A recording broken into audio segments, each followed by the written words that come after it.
Tak długo pisaliście w komentarzach, że hołubimy Lexusy, że pewnie Lexus nam płaci, że uwierzyli w to nawet ludzie z Lexusa. I zadzwonili do nas w ubiegłym tygodniu i mówią, no skoro już jesteście naszą tubą propagandową, to my mamy dla was propozycję.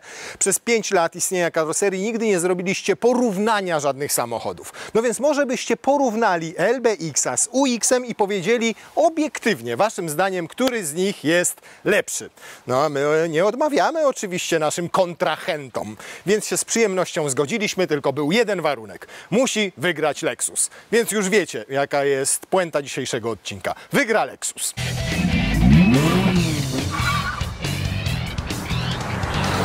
Skąd w ogóle pomysł na takie porównanie? Mamy samochód mniejszy, to jest B segment, mamy samochód większy, to jest C. Różnią się ceną, różnią się wyposażeniem, różnią się napędami, różnią się generalnie między sobą wszystkim. Ale mamy tutaj podstawową wersję UX-a, znaczy nie taką super podstawową, tylko tę taką kombinację, bo Lexus zawsze robi kombinację, czyli biznes plus coś tam i robimy rabacik i mamy dobrą cenę, no więc tutaj mamy taką podstawową wersję z dobrym wyposażeniem. Ale tu mamy wersję najbogatszą w zasadzie i to, co łączy te dwa samochody, to tak jak tutaj stoją, mają porównywalną cenę. Więc rzeczywiście pytanie brzmi, czy wydając taką samą kwotę powinniście kupić sobie mniejszego LBX-a, ale z bardzo bogatym wyposażeniem, czy może jednak UX-a w tej cenie, tylko z uboższym wyposażeniem? Tylko oczywiście pytanie, na czym zależy wam bardziej. To, czym różnią się te samochody, to na pewno wygląd, bo to auto ma już za sobą dobrych 7 lat. Zaprezentowane zostało pod koniec 2018 roku, cieszyło się dużym powodzeniem. Drugi najchętniej kupowany model w Polsce po NX-ie.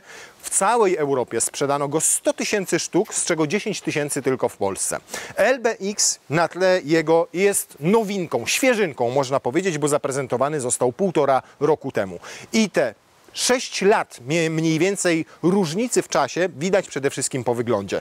Ten zdecydowanie przypomina nam stylistyką po prostu wszystkie Lexusy. Ostre kształty, bardzo duży ten grill w stylu klepsydry. Patrzycie na niego i mówicie Lexus, bez dwóch zdań. Ten to już jest trochę nowa filozofia projektowania. Jakbyśmy zakryli tutaj znaczek, to nie bardzo wiemy, czy mamy do czynienia z Lexusem, czy z samochodem jakiejś innej marki. Można tutaj znaleźć też nawiązania oczywiście do tych akcentów stylistycznych wszystkich Lexusów, czyli na przykład tą charakterystyczną klepsydrę. Tylko tutaj ona jest dołem wkomponowana zdecydowanie w zderzak, wypłaszczona, nie ma żadnego obramowania, a górna część tej klepsydry tak naprawdę to jest ta listwa satynowa, która przechodzi w światła. Mówiąc krótko, największy problem tego samochodu to, że patrzycie na niego i nie wiecie, że to jest Lexus. A jak kupujecie Lexusa, to chcecie, żeby ludzie wiedzieli, że to jest Lexus. Jedyne elementy tak naprawdę, które wskazują na to, to jest dokładnie bardzo podobne światło jak w tym przypadku, czyli ta taka tradycyjna harpunik, tradycyjna Elka, coś takiego i lusterka. Zobaczcie, mają praktycznie identyczny kształt w obu egzemplarzach i to jest wszystko absolutnie, co je łączy wizualnie.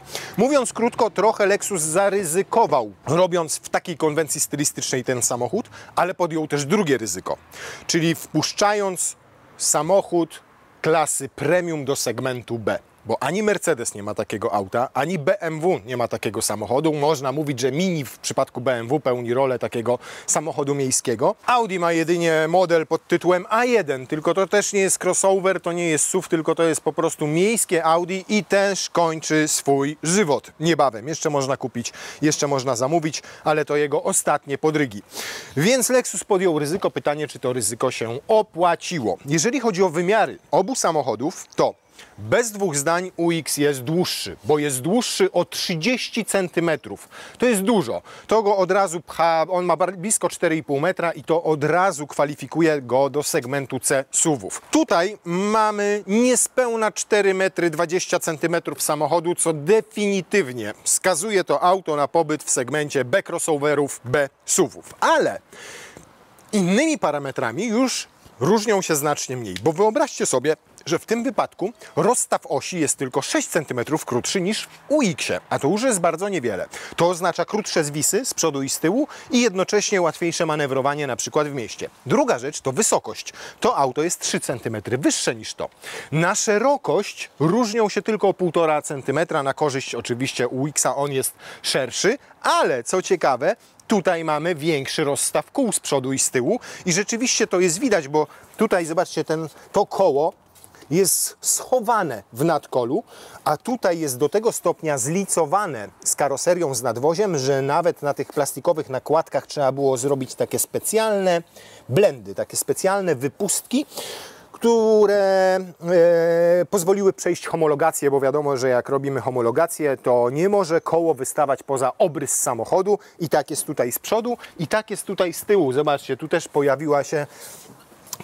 pojawił się taki mini spoiler, można powiedzieć, taki splitterek w tym miejscu poszerzony. To nie jest kwestia aerodynamiki, tylko tego, że właśnie w tym miejscu gdzieś to koło jest zlicowane wtedy z powierzchnią boczną samochodu. No i też jak patrzymy z boku, no to tutaj widzimy faktycznie, że on jest szerszy, zdecydowanie z tyłu i tak jakby zobaczcie tą linię. Widzicie, jak ta linia wchodzi? Jest taka fala się tworzy. Więc jak spojrzymy sobie na to w ten sposób, to mówimy, dobra, 30 cm mniej na długości, ale większy rozstaw kół, który powinien gwarantować lepsze prowadzenie się. Rozstaw osi już nieznacznie mniejszy, wyższe auto, prześwit też ma o centymetr wyższy. Więc to już jest zupełnie inna koncepcja, jeżeli chodzi o gabaryty tworzenia samochodu. I widać to już w bagażnikach, bo wyobraźcie sobie, że tutaj mamy 400 litrów bagażnika, a tutaj tych litrów jest tylko 300 z drobnym kawałeczkiem, 315. Wysoki próg załadunkowy i owszem, tu mamy podwójną podłogę, tylko to jest taka niepełna podwójna podłoga, bo jak z tym zjedziemy niżej, od razu też tłumaczę, że mamy wersje przednionapędowe obu samochodów, to powstaje nam bardzo nierówna podłoga.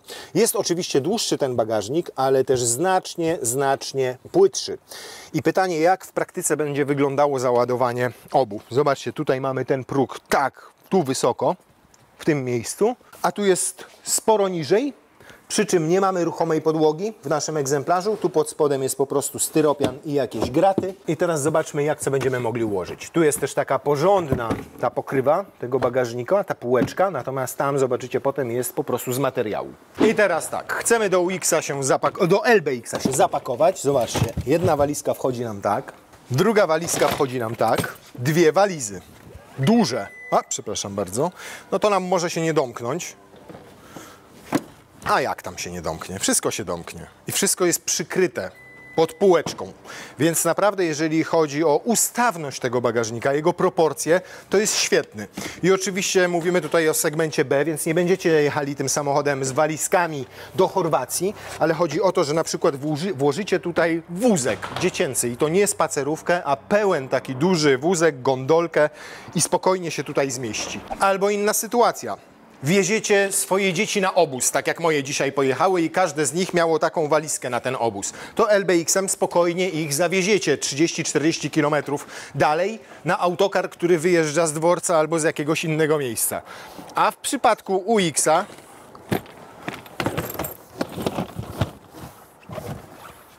nawet jeżeli zrobicie to tak, w tym zagłębieniu, to też zawieziecie. Niemniej jakbyście tutaj wózek mieli włożyć, taki właśnie typową gondolkę, no to już będzie gorzej niż w przypadku LBX-a. Poza tym bagażniki wykonanie bardzo podobne. Tutaj co mamy? Tu mamy akumulatory, jakieś siateczki poukrywane. A tu co mamy? A tu mamy taki schoweczek.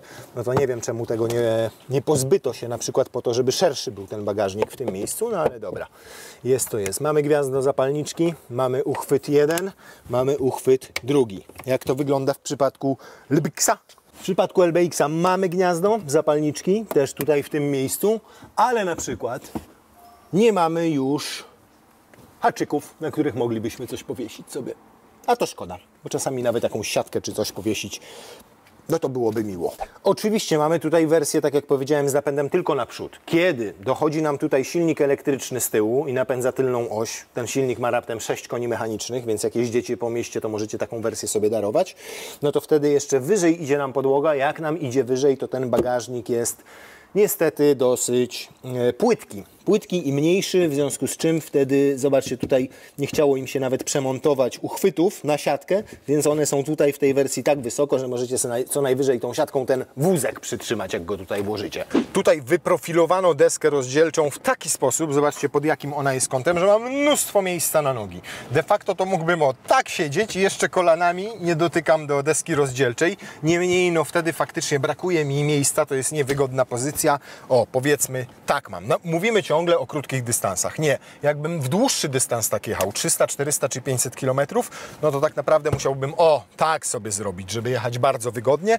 No ale jak jeździmy po mieście i myślimy o tym, że jeszcze z tyłu wieziemy na przykład dzieciaki, albo jedziemy tam 100 km do babci albo na działkę, no to tak, mogę, dobra, przejechać tę godzinkę czasu i będzie spoko. No nie ma spektakularnie dużo tutaj miejsca na nogi. To trzeba też powiedzieć sobie otwarcie, no ale trzeba też powiedzieć otwarcie, że tam przed chwilą siedział chłop 1,95 m. Na kolana brakuje mi trochę miejsca, na szczęście na stopy mam go dużo. Ale nad głową, zobaczcie, jest w miarę spokój, dotykam oczywiście głową pod sufitki, ale nie jest tak, że się garbię i muszę siedzieć w ten sposób. Znośnie, jak na segment B, to naprawdę znośnie, zakładając, że tutaj będą jeździły dzieciaki, takie do 1,50 m, 60 m, nawet nastolatkowie w wieku 12-13 lat, to będą mieli zdecydowanie wygodniej i względnie komfortowo. Dosyć wysoko się siedzi, to jest fajne, bo zobaczcie, tu akurat uda mam dobrze podparte. Są dwa gniazda USB-C pod takimi niezbyt estetycznymi, ładnymi klapkami.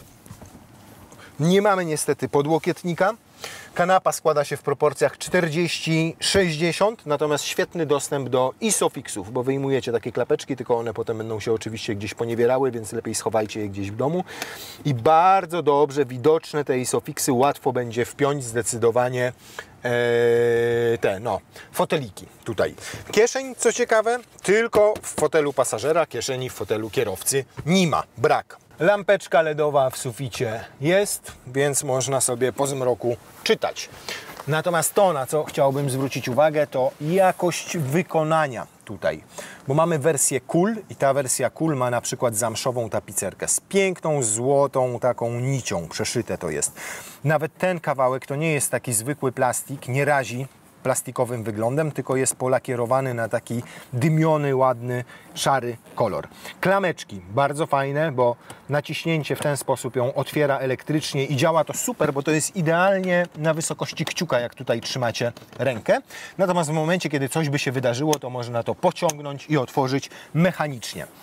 Nawet ten plastik, który tutaj jest, owszem, to segment B, więc tutaj mamy plastik, ale on ma fajną strukturę, nie jest gładki, w związku z czym ta jego struktura powoduje, że wygląda nieźle. Najważniejsze, że tutaj w tym miejscu jest miękko, przyjemnie i fajnie, a w przednich drzwiach jest jeszcze lepiej. Tu jest lepiej, ponieważ to już jest miękkie i fajne w dotyku, strukturą też przypomina tamte tylne drzwi. Tu jest jeszcze więcej tego zamszu, tej alkantarki z tymi złotymi nićmi, nawet tutaj boczek tej rączki, więc jak na segment B to jest naprawdę super. To samo tyczy się deski rozdzielczej, która jest tutaj mięciutka od góry, ja to lubię, która ma bardzo dużo tych zamszowych, fajnych wstaweczek razem z tymi nićmi. Plastik zaczyna się dopiero tutaj niżej, ale nawet konsola środkowa została przeszyta i powiem Wam, że o ile w pierwszych egzemplarzach, które testowaliśmy, na przykład potrafił odchodzić ten boczek, bo to były egzemplarze przedprodukcyjne, to tutaj już absolutnie nie ma się czego czepiać, bo to wszystko jest zrobione tak, jak być powinno, nawet nie rusza się w ogóle, zobaczcie, ta konsola tutaj środkowa,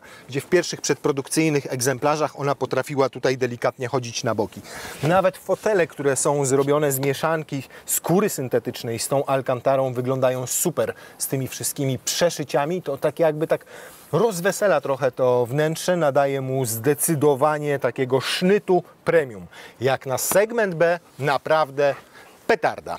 UX sprawia wrażenie przede wszystkim starszego, bo taki jest rzeczywiście, jeżeli chodzi o materiały zastosowane w środku, i uboższego, i tak też jest, bo to jest najtańsza wersja. I o ile tu rzeczywiście jest miękko i przyjemnie, to wszystko sprawia wrażenie takiego bardziej oldschoolowego, tańszego, mniej premium, chociaż i tak źle nie jest, żeby nie było.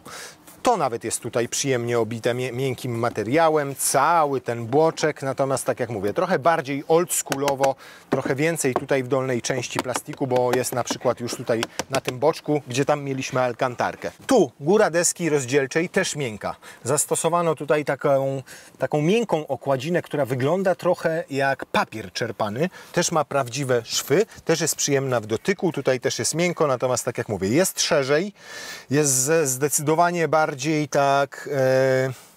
No czujecie, że to jest segment C generalnie. Wsiadacie i tutaj jest taka większa przestronność, jakby bardziej to wszystko zabudowane, więc pomimo różnicy w szerokości zaledwie 1,5 cm, wrażenie tego jest, ale to oczywiście jest kwestia projektu deski rozdzielczej, która widzicie tutaj konsoli środkowej nie ma takiej wysokiej z pionowym ekranem, tylko ten ekran jest szeroki, szerokie są nawiewy, tutaj mamy panel klimatyzacji, w związku z czym jest szerzej, ale wygląda też zdecydowanie mniej premium to wnętrze.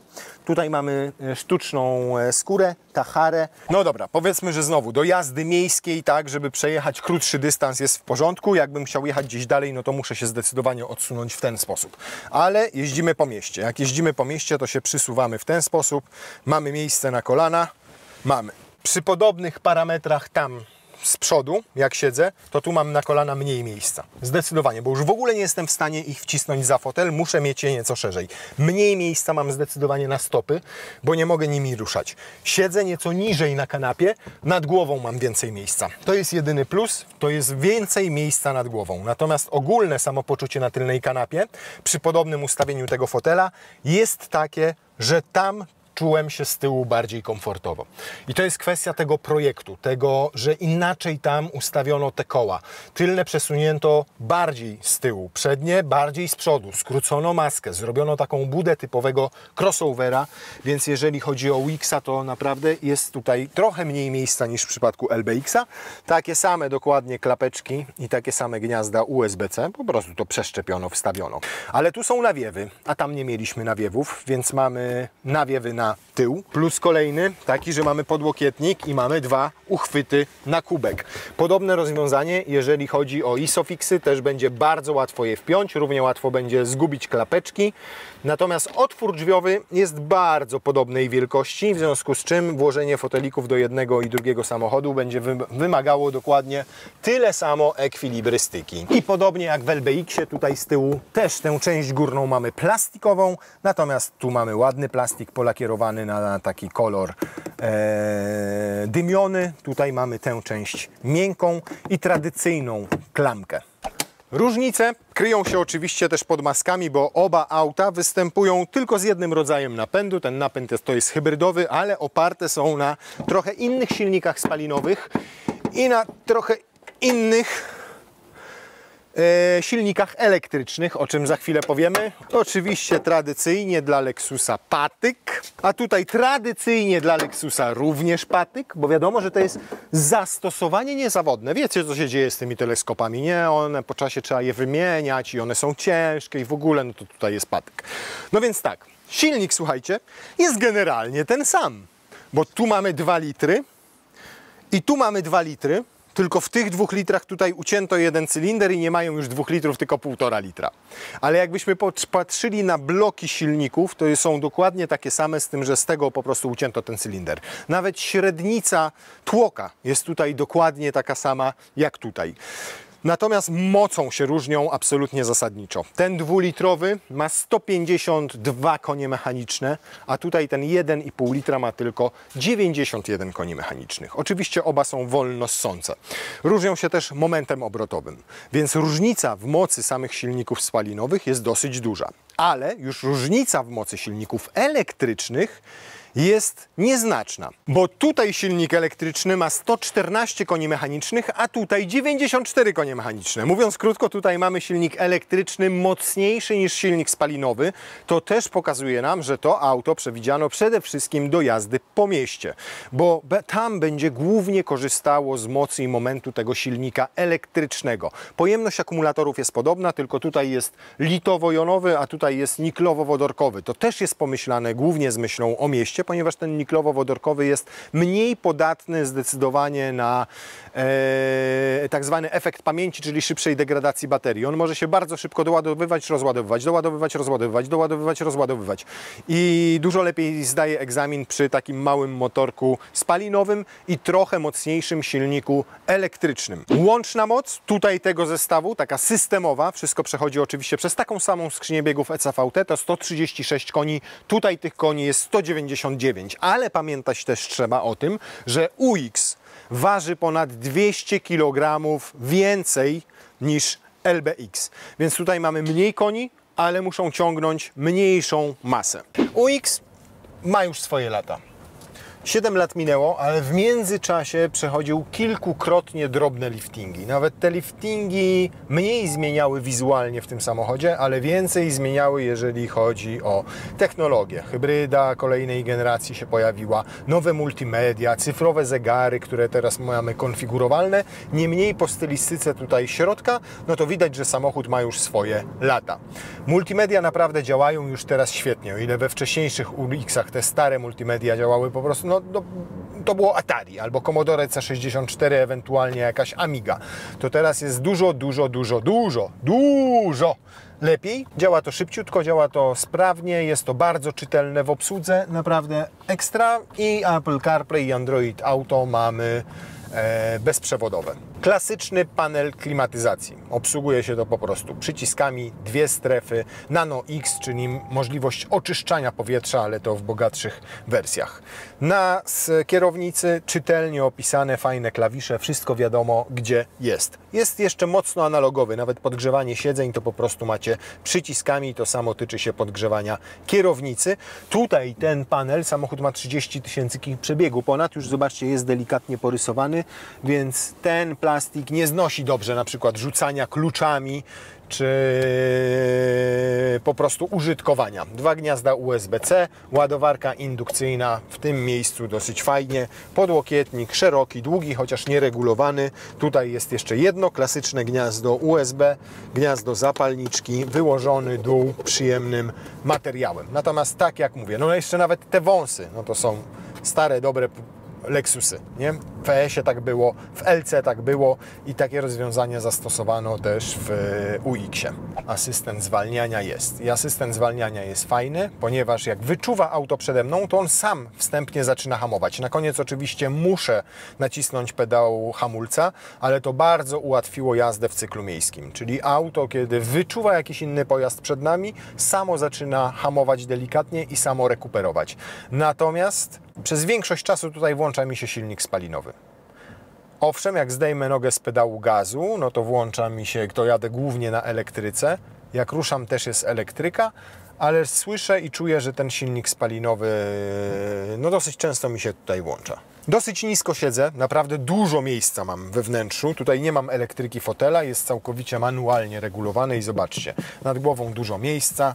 Tutaj jeżeli chodzi o łokcie i generalnie takie samopoczucie za kierownicą, no to jest taki kompakt, typowy kompaktowy SUV, typowy kompaktowy crossover. Wiadomo, nie od dzisiaj, że najlepiej hybrydy zdecydowanie sprawdzają się w warunkach miejskich, bo tutaj ten napęd hybrydowy może najwięcej odzyskać z hamowania, czyli rekuperując energii, doładować sobie akumulator, potem wykorzystać ten prąd do przyspieszenia na przykład. Teraz jeszcze głównie ten napęd skupia się na doładowaniu akumulatora, bo stał samochód włączony na podjeździe, czerpał energię z akumulatora po to, żeby choćby schłodzić wnętrze. Zanim przyjechał nim Lennar, to też pewnie jak go znam, to pałował go na przykład na autostradzie czy na ekspresówce, więc to zużycie paliwa miejskie jest zawyżone przez to, że mamy rozładowany do połowy akumulator. On nigdy nie jest rozładowany do końca, zawsze zostaje w nim tam te 20% bakterii, a zostaje po to, żebyśmy mieli właśnie, żeby nie degradować tego akumulatora. Natomiast takie realne w ruchu miejskim spalanie tego samochodu, kiedy jeździmy w dużym ruchu miejskim, takim na przykład warszawskim, no to będzie na poziomie, myślę, 6 litrów. Mniej więcej. 5-6 litrów. Zawieszenie mamy wielowahaczowe z przodu, z tyłu wahacze wleczone. czyli trochę zależne od siebie, natomiast czy to właśnie chodzi o nierówną kostkę brukową, tak jak tutaj, czy progi zwalniające, to ono naprawdę nieźle wybiera wszystkie te nierówności, fajnie sobie z nimi radzi i jest ciche, bo nawet teraz jak jedziemy po tej kostce, tu mamy jakieś tam progi zwalniające, to ono bardzo ładnie pracuje. Tu, ta konsola środkowa mi przeszkadza z moimi długimi nogami. Po pierwsze, tu ten boczek drzwi, jak słyszycie, na wysokości przycisku do otwierania szyb i do regulowania lusterek jest plastikowy. Tu jest miękki boczek, a tutaj jest plastikowy, więc opieram tutaj nogę i mam plastik pod nią. Tutaj opieram nogę o konsolę środkową i tu też jest plastik. W dodatku w tym miejscu ona jest poszerzona, bo są dwa cup holdery i też czuję, że opieram tutaj nogą o plastik, więc jest to mało wygodne, a przecież pozycję za kierownicą mam dobrą. Sam fotel bardzo wygodny i fajny, szeroki, może ma słabe trzymanie boczne tutaj na siedzisku, ale już tutaj na plecach całkiem niezłe. Dosyć jest, no tak mógłby być kapkę dłuższy, ale jednak jak opieram tutaj łopatki, to czuję, że jest wygodnie. Obszerny zagłówek, więc tutaj jest w porządku. Jeżeli chodzi o widoczność, no to grube mam tutaj te słupki A. Na szczęście tutaj mam dodatkowe takie małe wizjerki. Lusterko mam na wysięgniku, nie tutaj gdzieś na tej wysokości, tylko właśnie przymocowane do drzwi, więc pod kątem ta wysokość, mimo szerokiego słupka A, jest dosyć dobra. No powiem Wam, że zawieszeniowo to jest super. Nigdy oczywiście Lexusy, przynajmniej tego pokroju, nie miały w zwyczaju prowadzić się sportowo i mieć sztywnych, sportowo zestrojonych zawieszeń. I to w UX-ie czuć. On zdecydowanie jest skrojony, jeżeli chodzi o zawieszenie pod kątem komfortu. Ale nie jest to też taki komfort, jak w przypadku niektórych samochodów, choćby amerykańskich, gdzie on tak pływa, że tracicie kontrolę nad tym, co dzieje się z przednimi kołami. No, widzicie, baterię już sobie doładował. Brakuje jej 2 kresek, dosłownie w 3/4 mniej więcej jest naładowana. I naprawdę już spadło zużycie paliwa do 7,5, przed chwilą było 7,2. Przez to, że ma 199 koni mechanicznych, newtonometry z 2 silników tak naprawdę, bo i z elektryka, i z silnika spalinowego, to fajnie się rozpędza przy wyższych prędkościach. Także nie musicie deptać tej nogi w pedał gazu, żeby on nabrał wigoru i żeby dynamicznie to robił. Naprawdę robi to, no czuć, że tutaj jest parę koni mechanicznych. Przy takiej jeździe bocznymi drogami, gdzie już od 90 w górę on przyjemnie idzie.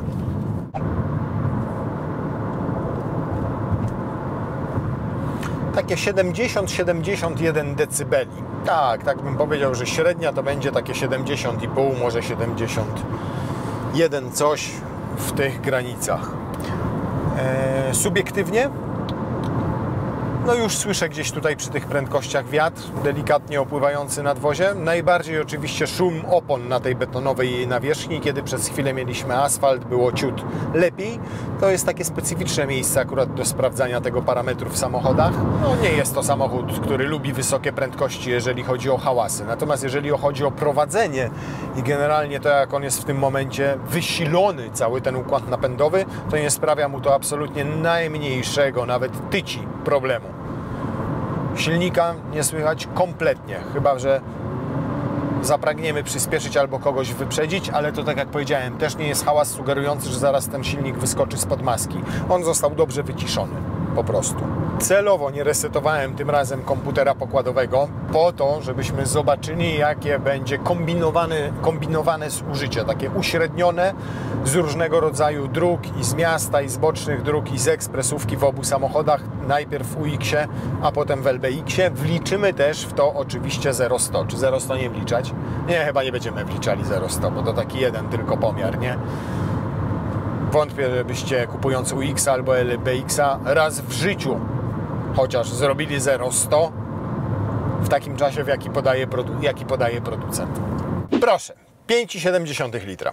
Bardzo, naprawdę bardzo dobry wynik, biorąc pod uwagę, że było i miasto, i boczne drogi, i była ekspresówka 120-125 na godzinę. Naprawdę, 5,7, prawie 200 koni w crossoverze segmentu C. Bardzo dobry wynik.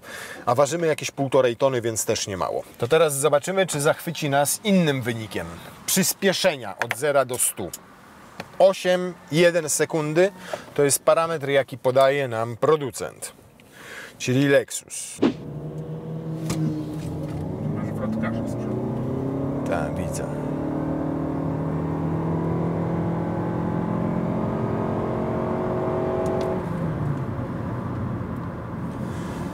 No ciutkę gorzej niż podaje producent, bo on mówił 8,1, ale i tak jest naprawdę nieźle, bo jest 8,44. Jeżeli jest 8,44... Jakaś pani w kasku tu stoi. 8,44 to tylko 0,3 gorzej, biorąc pod uwagę to, że mamy pełen zbiornik paliwa, silnego z tyłu. To jest naprawdę nieźle. 8,44, good. No, to UX-a mamy za sobą. Średnie spalanie wzrosło do 5,9. To teraz przesiadka do LBX-a i zobaczymy, jak na podobnej trasie będzie się nam sprawował. No dobrze. Tutaj nie mamy trybu sport żadnego. Informacje ale za to mamy już tutaj przepływ energii. Nam tutaj wszystko pokazuje, a w UX-ie nie chciał nam tego pokazać. No dobrze, ale najpierw zróbmy to 0-100. Na papierze LBX ma gorsze przyspieszenie niż UX i to o 1 sekundę, a nawet 1,1. 9,2 to jest dana, jaką podaje nam producent i teraz zweryfikujemy ją. Nie ma tutaj żadnego trybu sport, ale powiem Wam, te 3 cylindry tutaj są nieźle wyciszone i bardzo ładnie pracują. No i to jest kupa. 9,2, 10,48 w rzeczywistości. Więc jest gorzej, znacznie gorzej niż w UX-ie i to takie dobre 2 sekundy, 1,5–2 sekundy. Do 50 tak jakby one jadą identycznie. Potem, kiedy się spalinowy silnik rzeczywiście wkracza do akcji, no to ewidentnie w przypadku LBX-a mamy te osiągi gorsze. Do 50 jest bardzo podobnie. Powyżej niestety, kiedy on już leci do setki, jest gorzej. Mamy podobną sytuację, jak mieliśmy w przypadku UX-a, czyli dosyć rozładowany akumulator. Poniżej połowy ma teraz po tych 2 przyspieszeniach. I to dobrze, bo będą te wyniki bardzo porównywalne, jeżeli chodzi o zużycie energii, a przynajmniej powinny być w zasadzie paliwa zużycia, a nie energii. Pierwsze wrażenie, takie jak tutaj siedzę sobie teraz za kierownicą, jest zdecydowanie nowocześniej. Zdecydowanie nowocześniej i wygodniej jednocześnie. Tam ten fotel mówiłem, że jest wygodny, ale ten jakby jeszcze wygodniejszy, jakby miał wyższe te oparcia, fajnie też trzyma na boki, wystarczająco ma długie siedzisko, choć dla mnie jeszcze z moimi długimi nogami przydałoby się tutaj wysuwane takie podudzie. Natomiast o ile tam mówiłem Wam, że kolanem tu dotykam plastiku, a tutaj dotykam też plastiku, to tutaj nie dotykam w ogóle, bo tak siedzę. Tu, nawet jeżeli położę nogę, to jest miękkie i przyjemne, fajne w dotyku i na wyższej wysokości, tak jakby wyżej mnie nieco dotyka w to kolano, więc nawet ono delikatnie mi odpoczywa. Podłokietnik jest węższy, sprawia wrażenie krótszego, ale w rzeczywistości jak trzymam tutaj łokieć, to też nadal mam ręce na kierownicy. W dodatku mogę go przesunąć sobie do tyłu i pod spodem mam schoweczek z jednym cup holderem takim przesuwanym, natomiast jego dno, nie, ono też jest, on jest wygumowane. Tam w UX-ie mieliśmy taką materiałową wykładzinkę. Tutaj mamy troszkę wykładzinki, ale takiej gumowanej. Natomiast przez to, że konsola tutaj jest węższa zdecydowanie, no to nie mam tutaj 2 uchwytów na kubek, tylko jest 1 uchwyt na kubek. Funkcję drugiego może pełnić to tutaj, no ale żeby to pełniło tę funkcję, to muszę podłokietnik mieć cofnięty i tutaj to miejsce na kubek jest mało wygodne, to miejsce. Że jak mam tutaj kubek, to cały czas muszę jechać tak, no bo wtedy jak trzymam tu łokieć, no to muszę go mieć ewentualnie w ten sposób, ale nie mogę już mieć ręki w ten sposób. Jeżeli chodzi o multimedia, one są umieszczone nieco niżej. Ma to swoje wady i ma to swoje zalety. Zaleta tego jest taka, że to jest wszystko naprawdę bardzo ładnie wkomponowane tutaj, natomiast jest też umieszczone nieco niżej, więc muszę trochę opuszczać wzrok, żeby tutaj się tym wszystkim posłużyć. Natomiast przy normalnym przyspieszaniu generalnie wrażenie jest dokładnie takie samo jak w UX-ie, natomiast już czuję, że będzie też nieco głośniej. To teraz pomiar głośności przy 120. Teraz to, co mamy i co już jak wysiadłem z samochodu na parkingu, ten minus, że teraz jedziemy, słuchajcie, i mamy wiatr czołowy. UX-em jechaliśmy, to nas trochę pchało, no ale to nigdy w tych samych warunkach nie sprawdzimy.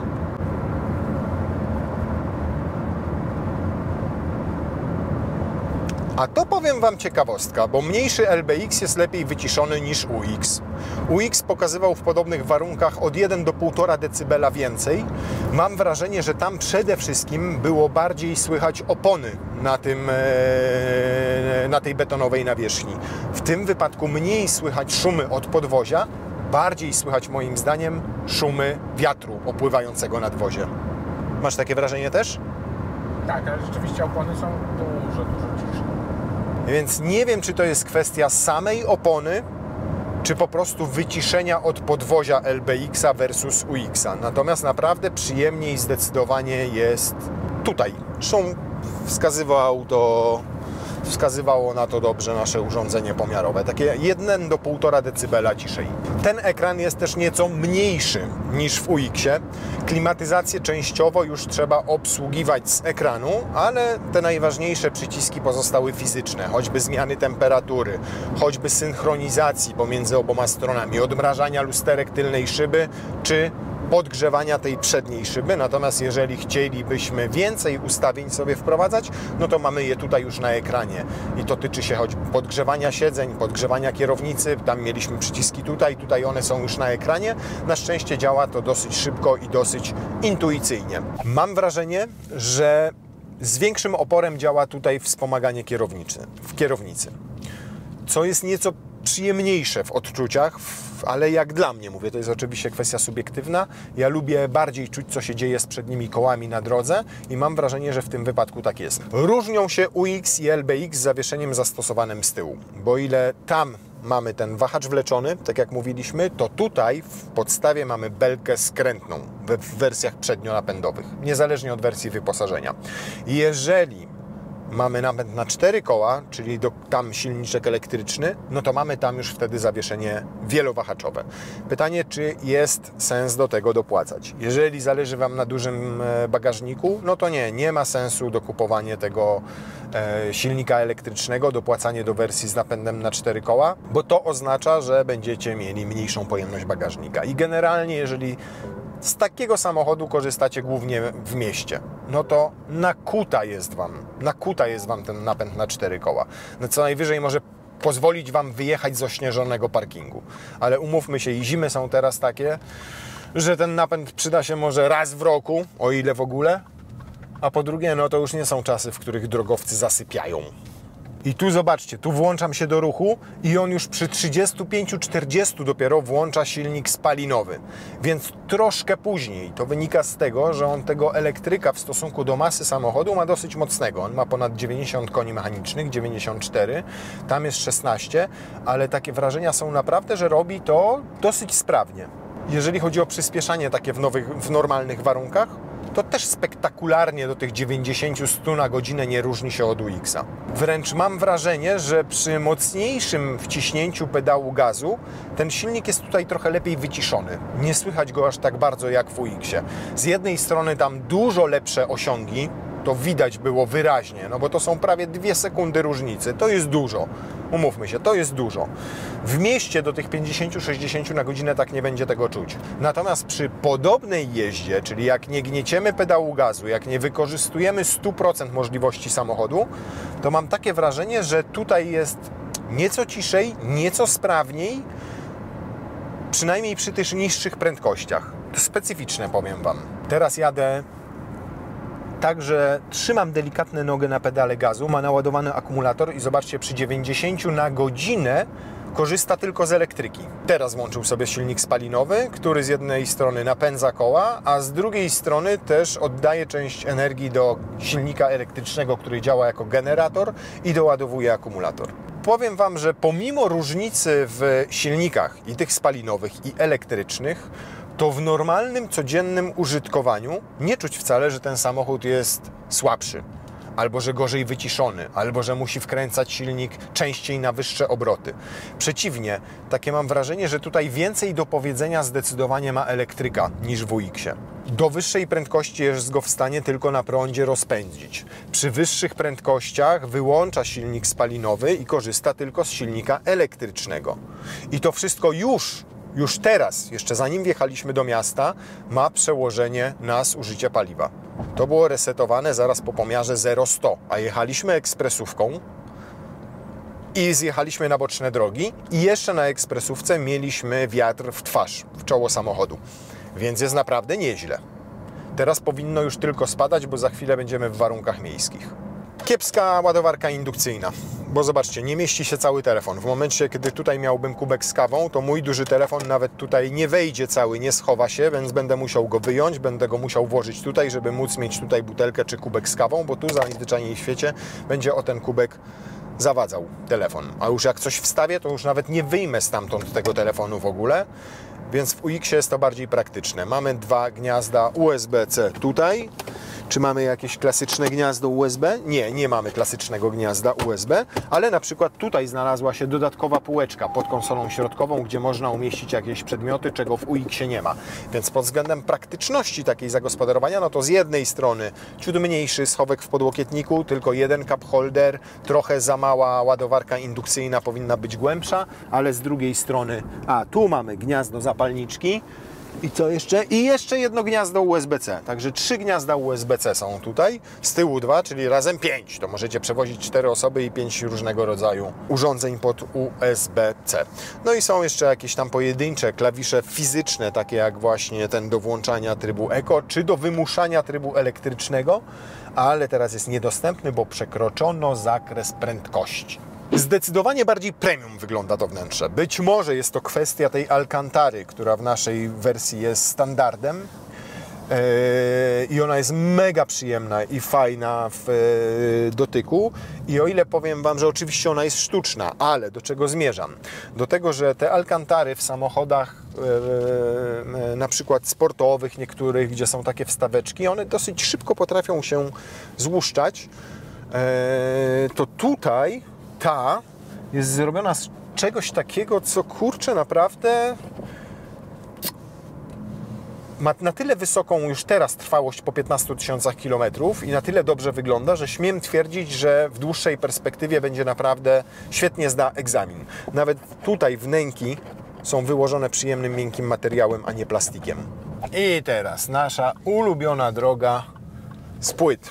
Ten samochód jest mocno sztywniejszy. Też takie masz wrażenie? Stabilność prowadzenia, pomimo tylnej belki skrętnej, a nie zawiasu, a nie wahaczy wleczonych, czy niezależnego zawieszenia wielowahaczowego, jest bardzo porównywalna. Nic tutaj niepokojącego się absolutnie nie dzieje, natomiast zdecydowanie czuć, że ma sztywniejsze zawieszenie. UX jest zestrojony bardziej komfortowo. Oczywiście może to wynikać też na przykład z faktu, że belka skrętna sama w sobie jest delikatnie sztywniejsza. Może to wynikać z faktu, że samochód jest nieco wyższy, więc mu usztywniono zawieszenie, że po prostu postanowiono nieco inaczej skalibrować cały ten układ zawieszenia. Natomiast jest to czuć wyraźnie. Nie to, że tutaj nagle nam brakuje komfortu, że on chce nam złamać kręgosłup. Nie, absolutnie nie. Natomiast czuć, że jest sztywniejszy w takim zachowaniu na takich nierównych drogach. Jesteśmy i zobaczcie, wynik mówi sam za siebie. 4,2 litra to jest o 1,5 litra mniej niż mieliśmy w UX-ie.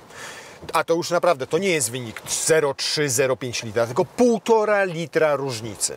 Nie wysiadam i nie nagrywam końcówki, bo leję, jak widzicie, na zewnątrz. Tylko nagrywam ją tutaj w LBX-ie. Co wygrało? No wiadomo, wygrał Lexus, jak to zazwyczaj w porównaniach Lexusa z Lexusem. Ale tak szczerze, to jest zajebisty samochód do miasta. LBX. Wziąłbym ze względu na silnik i osiągi w trasę UX-a, bez dwóch zdań. Jakbym jeździł głównie w trasę, albo nawet musiał tę trasę pokonywać raz w tygodniu w weekend, albo wiedział, że taki samochód ma mi służyć do dojazdów również do Chorwacji, czy z Warszawy do Poznania, czy nawet nad Polskie Morze, czy na Mazury, Wsiury i tak dalej, wybrałbym UX-a, bo ma mocniejszy, sprawniejszy ten napęd, pali trochę więcej, ale to jest nieistotne, bo i tak pali mało, 5,7 litra w naszym dzisiejszym teście, natomiast w dłuższe trasy nadaje się po prostu bardziej.